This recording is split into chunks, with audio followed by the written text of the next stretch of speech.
Every government on earth, it seems, is trying to save money at the moment, and community programs are being slashed. So there's a market for new ways of delivering services. The New South Wales government's trialling a partnership between the community sector and big corporations through social benefit bonds. The idea is to draw private money into community welfare, and investors could profit if they can prove they're saving the government money. Rebecca Bailey reports. She's quick. These fathers are learning some valuable life skills, and thanks to a parenting program in Sydney's outer western suburbs, they're now able to look after their own children who were once at risk of being taken into care. We work with them to really keep those families together where there's safety and security for those children, but also in helping to restore children back to their families where they are in the out-of-home care system. I've just been to court. My son's in foster care at the moment. I've just won full parental responsibility. He comes home to live with me next week, and I just can't wait. Bill's 17-month-old son has been in foster care since the baby was removed from his mother at 6 weeks old.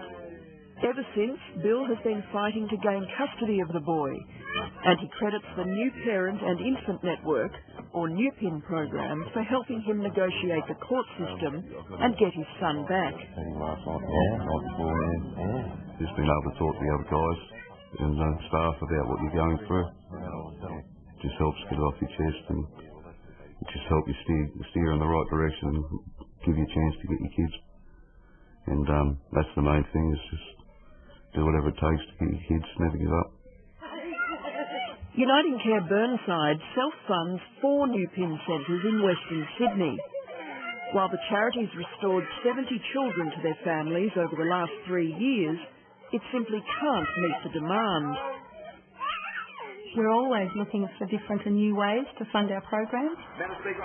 In a radical proposal to source new funding for community programs like NewPIN, New South Wales has become only the second government in the world to trial so-called social benefit bonds. This approach changes the culture of service delivery to outcomes, improving the effectiveness of every dollar spent. Under the model, private investors buy bonds in a program like NewPIN. Every child kept out of foster care saves the state $40,000 a year. If NewPIN meets its targets in keeping children out of foster care, then the state government will pay dividends back to the investors. We certainly think it's a win-win. If these trials go well, we are going to reward that investment, and the savings that would come to the state, we're happy to share in those. But we're only sharing it on the basis that they actually eventuate. There is a fair bit of interest out there in the investment market for people to invest their money into social programs, investing their money into something that's actually going to make a difference.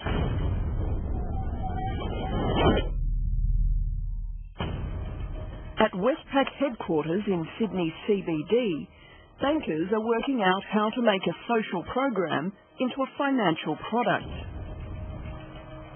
Banker Craig Parker's designing a finance bond for the Benevolent Society, a charity which has been operating in Australia for 200 years. He'll sell the product to the marketplace to fund a program which aims to keep children with their families. Now, I'm a banker, not a social worker, and I think that's where our partnership is unique.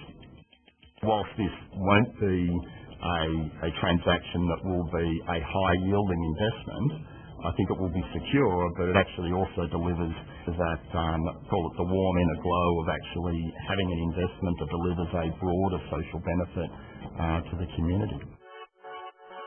Craig Parker believes there's an appetite among big corporations and ethical investors for products like this, and says while Westpac won't get anything out of it, investors will. Do banks do anything for free? What's in it for you guys? This particular transaction we are doing for free. The whole premise of this is really based on a perception of delivering back to the community. I accept that might, people find that hard to believe, but That is exactly what we're doing, and so we will earn zero. The social benefit bonds model is based on a similar idea being tested in the United Kingdom. There, the bonds are part of Prime Minister David Cameron's so-called Big Society Master Plan, which has cut government spending by £80 billion. In 2 years since David Cameron was elected, we've seen 250,000 government employees retrenched, with another 500,000 to go. In the next 5 years, we've seen massive cuts to government agencies and, more importantly, I suppose, to the community sector. Research Director at the Centre for Policy Development, James Whelan, says federal and state governments in Australia are going the way of the UK, with massive cuts to budgets and public sector job losses. And he says there's no way social bonds will fill the vacuum. The ambitious hopes for generating additional funding can't hope to fill more than a tenth of the gap that's left by these huge cuts.